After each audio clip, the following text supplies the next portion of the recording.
This video is about the heater blower motor switch. This diagram here explains the circuitry for the switch. It comes from your battery, goes through your fuse link, through an ammeter, through your ignition switch, to your fuse for the heater, to the switch itself. And the switch has a contact, or has contacts, for battery, low speed, high speed, and your rear blower motor, heater blower motor, if you have one. So through the switch, it comes down through the low side, through a 2.5 ohm resistor, knocking your RPM down to 1750. The high goes on the output of the resistor, or jumpering the resistor into your heater blower motor windings, and that gives you a 2500 RPM for the blower motor. The blower motor is grounded to case.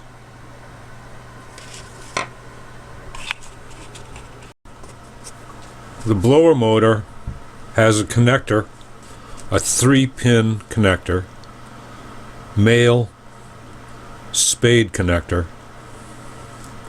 You can see the top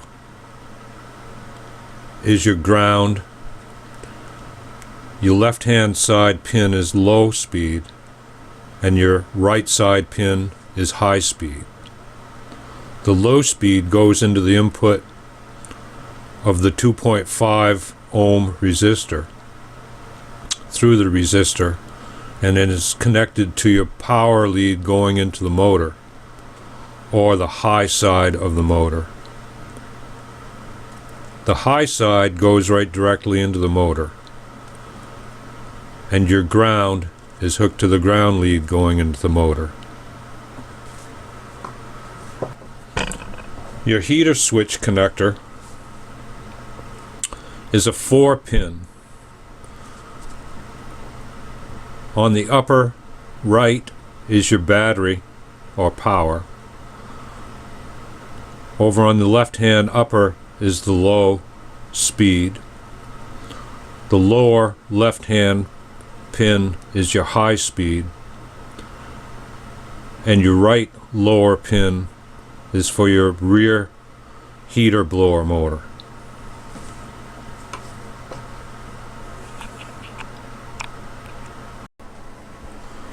When I checked my heater blower switch, I found I had no continuity between the battery, or the low and the lower, and the high speed. So the beauty about these switches for an FJ40 is that they're rebuildable. They have 4 tabs. If you take a screwdriver, you can open up those tabs. You got to be real careful, because if you break one, you're kind of screwed. You got to keep pressure on the cover as you take the tabs open. This is a 3-position switch.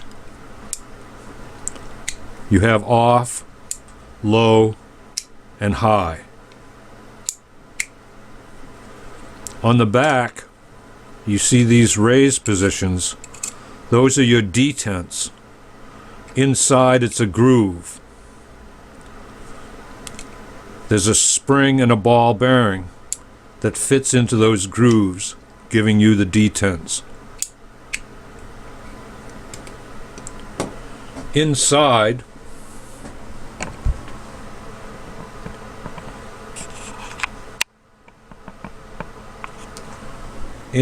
you'll find a carrier. It's a square plastic, and it has your pull here, and on top are 4 holes. In those holes are small springs. Those springs hold this contact plate, which also has contacts. The contact plate has these little legs coming out.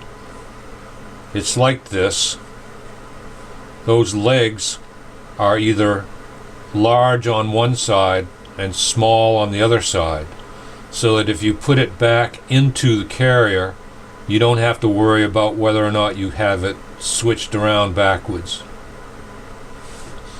The carrier also has a spring with a ball bearing in the bottom, and that's for your detents. And I found that these springs had compressed, so I needed to shim them up. I found that if I used a shotgun bird shot 7.5 pellet, that they would fit in this hole, and it raised these springs up about 1/32 of an inch. So I did all my contacts, cleaned them real well, and also cleaned the contacts on the cover. This switch is for a wiper, but it's about the same configuration, just has different switches, different contacts. This switch here had 4 on the inside of the cover. So I went on eBay just to see how much I could get an OEM used switch for, and I was aghast. The lowest price that I found for this switch was just under $100, and that was used.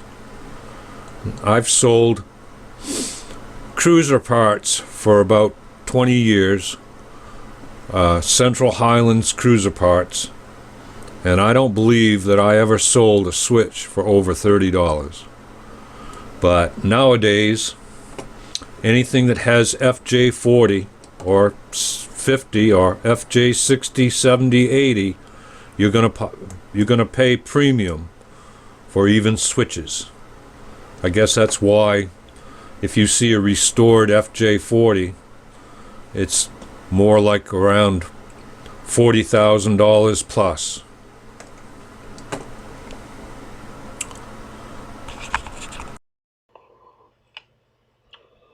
I hope you liked this video. If you will, like and subscribe. Thanks a lot.